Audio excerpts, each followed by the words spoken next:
ನಮಸ್ಕಾರ. First tube ನ ಮತ್ತೊಂದು ವಿಡಿಯೋಗೆ ಸ್ವಾಗತ. ಸ್ನೇಹಿತರೆ, ಒಂದು ಗಾದೆ ಮಾತಿದೆ, ಉಣ್ಣಲು ಅನ್ನ ಹಾಕಿದ್ರೆ ಕೈಯನ್ನೇ ಕಚ್ಚಬಾರದು ಅಂತ. ಆದ್ರೆ ನಮ್ಮ ಪಕ್ಕದ ದೇಶ ಬಾಂಗ್ಲಾದೇಶದ ಪುಂಡರಿಗೆ ಮತ್ತು ಅಲ್ಲಿನ ಉಗ್ರಗಾಮಿಗಳಿಗೆ ಈಗ ಈ ಕೃತಜ್ಞತೆ ಎನ್ನುವುದು ಕೇವಲ ಕಾಗದದ ಮೇಲಿನ ಪದವಾಗಿ ಮಾತ್ರ ಉಳಿದಿದೆ. ಯಾವ ದೇಶದ ಅಸ್ತಿತ್ವಕ್ಕಾಗಿ ನಮ್ಮ ಭಾರತದ ವೀರ ಯೋಧರು ನಮ್ಮ ಪ್ರಾಣವನ್ನ ಪಣಕ್ಕಿಟ್ಟು ಹೋರಾಡಿದ್ರು, ಇಂದು ಅದೇ ದೇಶದ ಕಿಡಿಗೇಡಿಗಳು ನಮ್ಮ ಭಾರತೀಯ ಸೇನೆಯ ಮತ್ತು ನಮ್ಮ ಗಡಿ ಭದ್ರತೆಗೆ ಡೈರೆಕ್ಟ್ ಆಗಿ ಸವಾಲು ಹಾಕುವ ಮಟ್ಟಕ್ಕೆ ಬೆಳೆದು ನಿಂತಿದ್ದಾರೆ.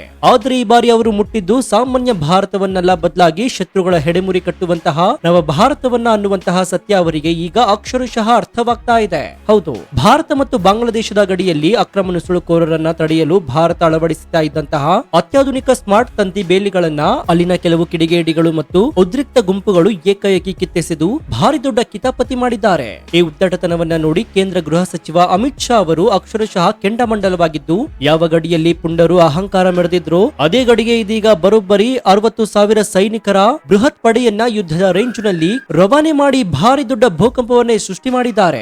ಅಷ್ಟಕ್ಕೂ ಗಡಿಯಲ್ಲಿ ನಮ್ಮ ಯೋಧರು ಹಾಕ್ತಾ ಇದ್ದಂತಹ ಆ ಕಾಂಕ್ರೀಟ್ ಬೇಲಿಯನ್ನ ಕಿತ್ತೆಸೆಯುವಂತಹ ಧೈರ್ಯ ಈ ಬಾಂಗ್ಲಾ ಪುಂಡರಿಗೆ ಎಲ್ಲಿಂದ ಬಂತು?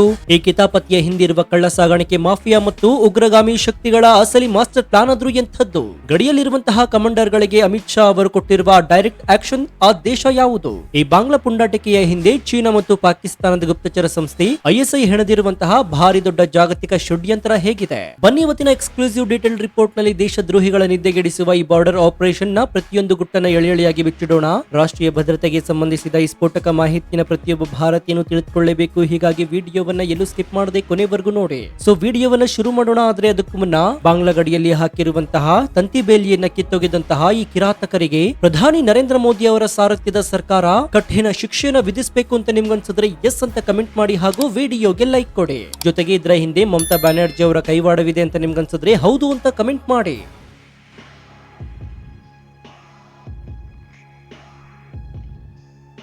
ಸ್ನೇಹಿತರೆ, ಈ ಭಾರಿ ದೊಡ್ಡ ಗಡಿ ಸಂಘರ್ಷದ ಕತೆ ಅರ್ಥವಾಗಬೇಕಾದ್ರೆ ನೀವು ಮೊದಲು ಬಾಂಗ್ಲಾದೇಶದ ಇತಿಹಾಸವನ್ನ ಅರ್ಥ ಮಾಡ್ಕೊಳ್ಬೇಕಾಗತ್ತೆ. 1971ರಲ್ಲಿ ಪಾಕಿಸ್ತಾನದ ಸೇನೆ ಬಾಂಗ್ಲಾದೇಶದ ಮುಗ್ಧ ಜನರ ಮೇಲೆ ದೌರ್ಜನ್ಯವನ್ನ ಮಾಡ್ತಾ ಇರಬೇಕಾದ್ರೆ ಅವರ ರಕ್ಷಣೆಗೆ ನಿಂತಿದ್ದು ನಮ್ಮ ಹೆಮ್ಮೆಯ ಭಾರತೀಯ ಸೇನೆ. ನಮ್ಮ ವೀರ ಸೈನಿಕರು ತಮ್ಮ ಪ್ರಾಣದ ಹಂಗನ್ನ ತೊರೆದು ಹೋರಾಡಿ ಪಾಕಿಸ್ತಾನದ ಸೈನಿಕರನ್ನ ಮಂಡಿಯೂರುವಂತೆ ಮಾಡಿ ಬಾಂಗ್ಲಾದೇಶಕ್ಕೆ ಸ್ವಾತಂತ್ರ್ಯ ಕೊಡಿಸಿದ್ರು. ಆದ್ರೆ ಇಂದು ಅದೇ ದೇಶದಲ್ಲಿರುವಂತಹ ಕೆಲವು ಮೂಲಭೂತವಾದಿ ಶಕ್ತಿಗಳು ಮತ್ತು ಕಮ್ಯುನಿಸ್ಟ್ ಬೆಂಬಲಿತ ಉಗ್ರ ಸಂಘಟನೆಗಳು ಭಾರತದ ಉಪಕಾರವನ್ನ ಮರೆತು ನಮ್ಮ ಸೈನಿಕರಿಗೆ ಸವಾಲು ಹಾಕುವ ಮಟ್ಟಕ್ಕೆ ಬೆಳೆದಿವೆ. ಭಾರತದ ಶಕ್ತಿಯನ್ನು ಕಡೆಗಣಿಸುವ ಈ ಉದ್ದಟತನಕ್ಕೆ ಈಗ ಖಡಕ್ ಬೆಲೆ ತೆರಬೇಕಾದಂತಹ ಸಮಯ ಬಂದಿದೆ. ಕಳೆದ ವಾರ ಭಾರತ ಬಾಂಗ್ಲಾದೇಶ ಗಡಿಯ ಅತ್ಯಂತ ಸೂಕ್ಷ್ಮ ಪ್ರದೇಶದಲ್ಲಿ ಒಂದು ಭಾರಿ ದೊಡ್ಡ ಯೋಜನೆ ನಡೀತಾ ಇತ್ತು. ಗಡಿಯ ಮೂಲಕ ನುಗ್ಗುವ ಅಕ್ರಮ ನುಸುಳುಕೋರರು ಮತ್ತು ಕಳ್ಳ ಸಾಗಾಣಿಕೆದಾರರನ್ನ ಶಾಶ್ವತವಾಗಿ ತಡೆಯಲು ಭಾರತ ಸರ್ಕಾರ ಕಾಂಕ್ರೀಟ್ ಹಾಗೂ ಕಬ್ಬಿಣದ ಬಲಿಷ್ಠವಾದಂತಹ ಸ್ಮಾರ್ಟ್ ತಂತಿ ಬೇಲಿಯನ್ನ ನಿರ್ಮಾಣ ಮಾಡ್ತಾ ಇತ್ತು. ನಮ್ಮದೇ ಸ್ವಂತ ಗಡಿಯೊಳಗೆ ನಮ್ಮ ರಕ್ಷಣೆಗಾಗಿ ನಾವು ಭದ್ರತಾ ಕೆಲಸವನ್ನ ಮಾಡ್ತಾ ಇದ್ವಿ. ಆದ್ರೆ ಇದು ಗಡಿಯಾಚೆ ಕುಳಿತಿದ್ದಂತಹ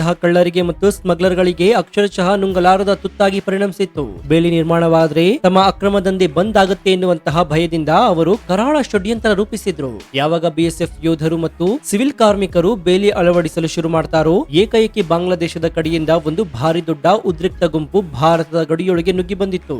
ಯಾವುದೇ ಮುನ್ಸೂಚನೆ ನೀಡದೆ ನೂರಾರು ಕಿಡಿಗೇಡಿಗಳು ನಮ್ಮ ಕಾರ್ಮಿಕರ ಮೇಲೆ ಮುಗಿಬಿದ್ದು ಹೊಸದಾಗಿ ಹಾಕ್ತಾ ಇದ್ದಂತಹ ಕಬ್ಬಿಣದ ಬೇಲಿಗಳನ್ನ ಮತ್ತು ಕಾಂಕ್ರೀಟ್ ಪಿಲ್ಲರ್ ಗಳನ್ನ ಕಂಪ್ಲೀಟ್ ಆಗಿ ಕಿತ್ತೆಸೆದು BSF ಯೋಧರನ್ನ ಎದುರಿಸಲು ಸ್ಥಳೀಯ ಉಗ್ರಗಾಮಿ ಶಕ್ತಿಗಳು ಇವರಿಗೆ ಡೈರೆಕ್ಟ್ ಆಗಿ ಪ್ರಚೋದನೆ ನೀಡ್ತಾ ಇದ್ವು. ನಮ್ಮ ಸರ್ಕಾರಿ ಆಸ್ತಿಗಳಿಗೆ ಮತ್ತು ಭದ್ರತಾ ವ್ಯವಸ್ಥೆಗೆ ಭಾರಿ ದೊಡ್ಡ ಹಾನಿ ಮಾಡುವ ಈ ಕೃತ್ಯವನ್ನ ಬಾಂಗ್ಲಾ ಗಡಿ ಭದ್ರತಾ ಪಡೆಯ ಅಧಿಕಾರಿಗಳು ಕೇವಲ ಮುಖ ಪ್ರೇಕ್ಷಕರಾಗಿ ನೋಡುತ್ತಾ ನಿಂತಿದ್ರು ಎನ್ನುವುದು ಅತಿ ದೊಡ್ಡ ದುರಂತವಾಗಿದೆ. ಈ ಗಲಭೆ ನಡೀತಾ ಇದ್ದ ಸಮಯದಲ್ಲಿ ನಮ್ಮ ಗಡಿ ಭದ್ರತಾ ಪಡೆ ಅಂದ್ರೆ BSF ಯೋಧರು ಅತ್ಯಂತ ಸಂಯಮದಿಂದ ಪರಿಸ್ಥಿತಿಯನ್ನು ನಿಭಾಯಿಸಿದ್ರು. ಅಂತಾರಾಷ್ಟ್ರೀಯ ಗಡಿಯಲ್ಲಿ ಏಕಾಏಕಿ ಗುಂಡು ಹಾರಿಸಿದ್ರೆ ಅದು ಭಾರಿ ದೊಡ್ಡ ಜಾಗತಿಕ ವಿವಾದವಾಗುತ್ತೆ ಎನ್ನುವ ಕಾರಣಕ್ಕೆ ನಮ್ಮ ಅಧಿಕಾರಿಗಳು ಕಿಡಿಗೇಡಿಗಳನ್ನ ಹಿಂದಕ್ಕೆ ಕಳುಹಿಸಲು ಕೇವಲ ಎಚ್ಚರಿಕೆಯನ್ನು ನೀಡುತ್ತಾರೆ. ಆದ್ರೆ ನಮ್ಮ ಯೋಧರ ಈ ಸಂಯಮವನ್ನ ಬಾಂಗ್ಲಾ ಪುಂಡರು ನಮ್ಮ ದೌರ್ಬಲ್ಯ ಅಂತ ಭಾವಿಸಿ ದುಸ್ಸಾಹಸ ಮಾಡಿದ್ರು. ಭಾರತ ನಮ್ಮ ಮೇಲೆ ಆಕ್ಷನ್ ತೆಗೆದುಕೊಳ್ಳೋದಿಲ್ಲ, ನಾವು ಏನ್ ಬೇಕಾದ್ರೂ ಮಾಡಬಹುದು ಎನ್ನುವಂತಹ ಅಹಂಕಾರ ಅವರಲ್ಲಿ ನೆಲೆಸಿತ್ತು. ಆದ್ರೆ ಈ ಅಹಂಕಾರದ ಕೇವಲ 4-5 ದಿನಗಳಲ್ಲಿ ಧೂಳಿಪಟವಾಗುತ್ತೆ ಎಂದು ಅವರಿಗೆ ಕನಸಿನಲ್ಲೂ ಕೂಡ ಊಹೆ ಮಾಡಿರಲಿಲ್ಲ. ಗಡಿಯಲ್ಲಿ ನಡೆದಂತಹ ಈ ಕಿರಿಕ್ನ ಕಂಪ್ಲೀಟ್ ವಿಡಿಯೋ ಫುಟೇಜ್ಗಳು ಮತ್ತು ಇಂಟೆಲಿಜೆನ್ಸ್ ರಿಪೋರ್ಟ್ಗಳು ದೆಹಲಿಯ ಗೃಹ ಸಚಿವಾಲಯದ ಟೇಬಲ್ ತಲುಪಿದ ತಕ್ಷಣವೇ ಗೃಹ ಸಚಿವ ಅಮಿತ್ ಶಾ ಅವರು ಅಕ್ಷರಶಃ ಕೆಂಡಮಂಡಲರಾಗಿದ್ದಾರೆ. ಯಾರೋ ಬಾಂಗ್ಲಾದೇಶದ ರಸ್ತೆಯಲ್ಲಿ ಓಡಾಡುವ ಮಾಡುವ ಪುಂಡರು ಬಂದು ನಮ್ಮ ಗಡಿಯ ಬೇಲಿಯನ್ನ ಕಿತ್ತೊಗಿತಾರೆ ಅಂತಂದ್ರೆ ನಮ್ಮ ಸಾರ್ವಭೌಮತ್ವಕ್ಕೆ ಇದಕ್ಕಿಂತ ದೊಡ್ಡ ಅವಮಾನ ಬೇರೊಂದಿಲ್ಲ ಅಂತ ಗುಡುಗಿದ್ದಾರೆ. ತಕ್ಷಣವೇ ಬಿಎಸ್ಎಫ್ ಮಹಾನಿರ್ದೇಶಕರು, ಸೇನಾ ಕಮಾಂಡರ್ಗಳು ಮತ್ತು ಭದ್ರತಾ ಸಲಹೆಗಾರರ ಜೊತೆ ಒಂದು ಭಾರಿ ದೊಡ್ಡ ತುರ್ತು ಸಭೆಯನ್ನು ಮಾಡ್ತಾರೆ. ಕೇವಲ ಕಾಗದದ ಮೇಲೆ ಪ್ರತಿಭಟನೆ ದಾಖಲಿಸುವ ಮತ್ತು ಡೋಸಿಯರ್ ಗಳನ್ನ ಕೊಡುವ ಹಳೆಯ ಕಾಲ ಈಗ ಮುಗಿದೋಗಿದೆ. ಈಗೇನಿದ್ರು ಕೂಡ ಡೈರೆಕ್ಟ್ ಆಕ್ಷನ್ ಸಮಯ ಎನ್ನುವ ಖಡಕ್ ನಿರ್ಧಾರವನ್ನ ತೆಗೆದುಕೊಳ್ಳಲಾಗಿದೆ. ಗೃಹ ಸಚಿವಾಲಯದ ನೇರ ಆದೇಶದ ಮೇರೆಗೆ ಇದೀಗ ಭಾರತ ಬಾಂಗ್ಲಾದೇಶದ ಗಡಿಯತ್ತ ಇತಿಹಾಸದಲ್ಲಿ ಹಿಂದೆಂದೂ ಕಾಣದಂತಹ ಭಾರಿ ದೊಡ್ಡ ಪ್ರಮಾಣದ ಸೇನೆ ಜಮಾವಣೆ ಮಾಡಲಾಗಿದೆ. ಸುಮಾರು 60,000 ಸೈನಿಕರು, ಕಮಾಂಡೋಗಳು ಮತ್ತು ಅರ್ಧ ಸೇನಾ ಪಡೆಗಳು, ಬಲಿಷ್ಠ ತುಕಡಿಗಳನ್ನ ತಕ್ಷಣವೇ ಗಡಿ ಪ್ರದೇಶಗಳಿಗೆ ರವಾನೆ ಮಾಡಲಾಗಿದೆ. ಈ ಸೈನಿಕರು ಮೂವ್ಮೆಂಟ್ ಹೇಗಿದೆ ಅಂತಂದ್ರೆ ಯಾವುದೋ ಯುದ್ಧಕ್ಕೆ ತಯಾರಿ ನಡೆಸುವ ರೇಂಜ್ ನಲ್ಲಿ ಟ್ರಕ್ಗಳು, ಶಸ್ತ್ರಾಸ್ತ್ರಗಳು ಮತ್ತು ವಿಶೇಷ ವಾಹನಗಳು ಬಾಂಗ್ಲಾ ಗಡಿಯತ್ತ ಸಾಲುಗಟ್ಟಿ ನಿಂತಿವೆ. ಭಾರತದ ಈ ರೌದ್ರಾವತಾರವನ್ನ ಕಂಡು ಗಡಿಯ ಆಚೆ ಕುಳಿತಿದ್ದ ಬಾಂಗ್ಲಾ ಪುಂಡರಿಗೆ ಈಗ ಅಕ್ಷರಶಃ ನಡುಕ ಶುರುವಾಗಿದೆ. ಗಡಿಯಲ್ಲಿ ಯೋಜನೆಗೊಂಡಿರುವಂತಹ ಆನ್ ಡ್ಯೂಟಿ ಕಮಾಂಡರ್ ಗಳಿಗೆ ಗೃಹ ಸಚಿವಾಲಯ ಮತ್ತು ಸೇನಾ ಪ್ರಧಾನ ಕಚೇರಿಯ ಒಂದು ಸ್ಪಷ್ಟ ಮತ್ತು ಕಟ್ಟುನಿಟ್ಟಿನ ಸೂಚನೆ ರವಾನೆಯಾಗಿದೆ. ಗಡಿಯಲ್ಲಿ ಯಾರು ಯಾವ ಭಾಷೆಯಲ್ಲಿ ಅರ್ಥ ಮಾಡ್ಕೊಳ್ತಿದ್ದಾರೋ ಅವರಿಗೆ ಅದೇ ಭಾಷೆಯಲ್ಲಿ ಸರಿಯಾಗಿ ಉತ್ತರ ನೀಡಿ ಎನ್ನುವಂತಹ ಫ್ರೀ ಅಂಡ್ ಪವರ್ ಅನ್ನ, ಅಂದ್ರೆ ಇನ್ ಮುಂದೆ ಯಾರಾದ್ರೂ ನಮ್ಮ ಗಡಿಯ ಬೇಲಿಯನ್ನ ಒಂದಿಂಚು ಅಲುಗಾಡಿಸಲು ಯತ್ನಿಸಿದ್ರು ಕೂಡ ಅವರು ವಾಪಸ್ ತಮ್ಮ ಕಾಲಿನ ಮೇಲೆ ನಡೆದುಕೊಂಡು ಹೋಗಬಾರದು ಎನ್ನುವಂತಹ ಡೈರೆಕ್ಟ್ ಮೆಸೇಜ್ ಇದು. ಭಾರತದ ಸೈನಿಕರ ಸುರಕ್ಷತೆಯ ವಿಚಾರದಲ್ಲಿ ಯಾವುದೇ ರಾಜಿ ಮಾಡಿಕೊಳ್ಳುವುದಿಲ್ಲ ಎನ್ನುವ ಭಾರಿ ದೊಡ್ಡ ಸಂದೇಶವನ್ನ ಅಮಿತ್ ಶಾ ಅವರು ರವಾನಿಸಿದ್ದಾರೆ. ಇನ್ನು ಸ್ನೇಹಿತರೆ, ಬಾಂಗ್ಲಾದೇಶದಂತಹ ಒಂದು ಸಣ್ಣ ದೇಶದ ಕಿಡಿಗೇಡಿಗಳಿಗೆ ಭಾರತದಂತಹ ಜಾಗತಿಕ ಬಾಲಾಢ್ಯ ಶಕ್ತಿಯ ಮೇಲೆ ಕಲ್ಲು ತೂರುವಷ್ಟು ಧೈರ್ಯ ಎಲ್ಲಿಂದ ಬಂತು ಅಂತ ಯೋಚಿಸಿದ್ರೆ ಇದರ ಹಿಂದೆ ಭಾರಿ ದೊಡ್ಡ ಕರಾಳ ಷಡ್ಯಂತ್ರ ಆಗಿದೆ. ಈ ಕಿತಾಪತ್ಗೆ ಹಿಂದೆ ಢಾಕಾದ ಬುದ್ಧಿ ಇಲ್ಲ, ಬದಲಾಗಿ ಚೀನಾ ಮತ್ತು ಪಾಕಿಸ್ತಾನದ ಭಾರಿ ದೊಡ್ಡ ಸಂಚು ಇರುವುದು ಸ್ಪಷ್ಟವಾಗಿ ಕಾಣಿಸ್ತಾ ಇದೆ. ಭಾರತವನ್ನ ಕೇವಲ ಲಡಾಖ್ ಅಥವಾ ಪಾಕಿಸ್ತಾನದ ಗಡಿಯಲ್ಲಿ ಮಾತ್ರ ಬ್ಯುಸಿಯಾಗಿ ಇಡಬಾರದು, ಬದಲಾಗಿ ಮೂರು ಕಡೆಯಿಂದಲೂ ಕೂಡ ಭಾರತಕ್ಕೆ ತಲೆನೋವು ತರಬೇಕು ಎನ್ನುವ ಉದ್ದೇಶದಿಂದ ಪಾಕಿಸ್ತಾನದ ಗುಪ್ತಚರ ಸಂಸ್ಥೆ ಐಎಸ್ಐ ಮತ್ತು ಚೀನಾದ ಏಜೆನ್ಸಿಗಳು ಬಾಂಗ್ಲಾದೇಶದ ಸ್ಥಳೀಯ ಉಗ್ರಗಾಮಿಗಳಿಗೆ, ಸಂಘಟನೆಗಳಿಗೆ ಕೋಟಿ ಕೋಟಿ ಫಂಡಿಂಗ್ ಮಾಡ್ತಾ ಇವೆ ಎನ್ನುವ ಸ್ಫೋಟಕ ರಿಪೋರ್ಟ್ ಗುಪ್ತಚರ ಇಲಾಖೆಯ ಬಳಿ ಇದೆ. ಲಡಾಖ್ ಮತ್ತು ಅರುಣಾಚಲ ಪ್ರದೇಶ ಗಡಿಯಲ್ಲಿ ಭಾರತ ಸೇನೆ ಚೀನಾಗೆ ಭಾರಿ ದೊಡ್ಡ ಪ್ರತಿರೋಧವನ್ನ ಒಡ್ಡುತ್ತಾ ಇದೆ. ನಮ್ಮ ಸೈನಿಕರನ್ನ ಅಲ್ಲಿಂದ ಬೇರೆಡೆಗೆ ಸೆಳೆಯಲು ಚೀನಾ ಬಳಸ್ತಾ ಇರುವ ತಂತ್ರವೇ ಈ ಡಿಸ್ಟ್ರಕ್ಷನ್ ಗೇಮ್ ಆಗಿದೆ. ಬಾಂಗ್ಲಾದೇಶದ ಗಡಿಯಲ್ಲಿ ಗಲಭೆಗಳನ್ನ ಸೃಷ್ಟಿ ಮಾಡಿದ್ರೆ ಭಾರತ ತನ್ನ ಬಲಿಷ್ಠ ಸೇನೆಯನ್ನ ಈ ಕಡೆ ಶಿಫ್ಟ್ ಮಾಡುತ್ತೆ. ಅಲ್ಲಿ ಲಡಾಖ್ ನಲ್ಲಿ ನಾವು ಅತಿಕ್ರಮಣ ಮಾಡಬಹುದು ಎನ್ನುವ ಕೀಳು ಮಟ್ಟದ ಲೆಕ್ಕಾಚಾರ ಬೀಜಿಂಗ್ ನಾಯಕರು ಹಾಕ್ತಾ ಇದ್ದಾರೆ. ಆದ್ರೆ ಚೀನಾದ ಈ ಕುತಂತ್ರವನ್ನ ಅರಿತಿರುವಂತಹ ಭಾರತೀಯ ಸೇನೆ 60,000 ಮೀಸಲು ಕಮಾಂಡೋಗಳನ್ನ ಬಾಂಗ್ಲಾ ಗಡಿಗೆ ನಿಯೋಜಿಸುವ ಮೂಲಕ ಚೀನಾದ ಲೆಕ್ಕಾಚಾರವನ್ನ ಕಂಪ್ಲೀಟ್ ಆಗಿ ಉಲ್ಟಾ ಪಲ್ಟಾ ಮಾಡಿದೆ. ನಾವು ಮೂರು ಕಡೆಯಿಂದ ಯುದ್ಧ ಮಾಡಲು ರೆಡಿ ಎನ್ನುವಂತಹ ಸಂದೇಶವನ್ನ ಜಗತ್ತಿಗೆ ಸಾರಿದೆ. ಈ ಗಡಿಬೇಲಿ ನಿರ್ಮಾಣವಾದ್ರೆ ಅತಿ ಹೆಚ್ಚು ಲಾಸ್ ಆಗುವುದು ಅಲ್ಲಿನ ಭ್ರಷ್ಟ ಲ್ಯಾಂಡ್ ಮಾಫಿಯಾ ಮತ್ತು ಕಳ್ಳ ಸಾಗಾಣಿಕೆದಾರರಿಗೆ.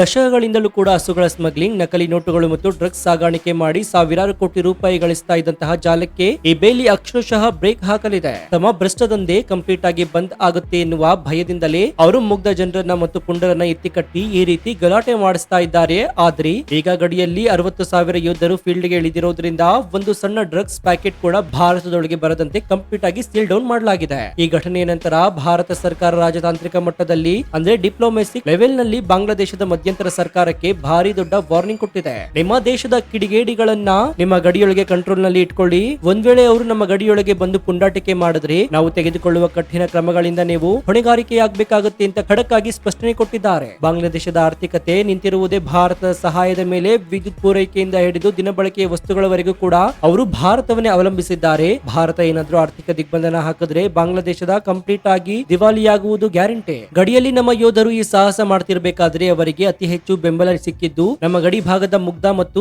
ದೇಶಭಕ್ತ ಗ್ರಾಮಸ್ಥರಿಂದ.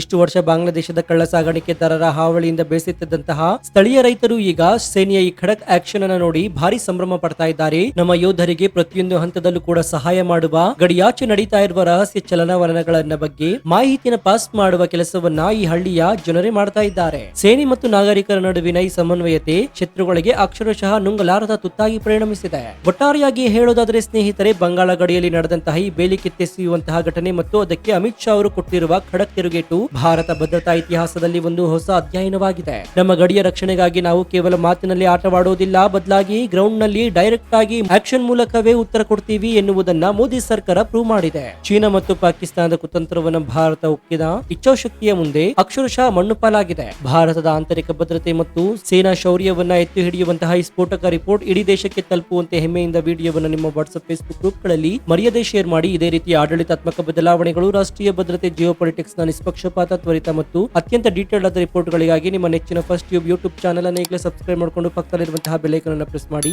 ಇದರಿಂದ ನಾವು ಹಾಕುವ ಹೊಸ ವಿಡಿಯೋಗಳ ನೋಟಿಫಿಕೇಶನ್ ಮೊದಲು ನಿಮಗೆ ಸಿಗುತ್ತೆ. ಮತ್ತೊಂದು ಸ್ಫೋಟಕ ಶತ್ರುಗಳನ್ನು ನಿದ್ದೆಗೆಡಿಸುವ ವಿಡಿಯೋದೊಂದಿಗೆ ನಿಮ್ಮನ್ನ ಭೇಟಿ ಆಗ್ತೀನಿ. ಅಲ್ಲಿಯವರೆಗೂ ಎಚ್ಚರದಿಂದ ಇರಿ, ನಮ್ಮ ದೇಶದ ಭದ್ರತೆಯನ್ನ ಬೆಂಬಲಿಸಿ. ಇದಾಗಿತ್ತು ಈ ಕ್ಷಣದ ವಿಶೇಷ. ನೋಡ್ತಾ ಇರಿ ಫಸ್ಟ್ ಟ್ಯೂಬ್ ಕನ್ನಡ. ಧನ್ಯವಾದ.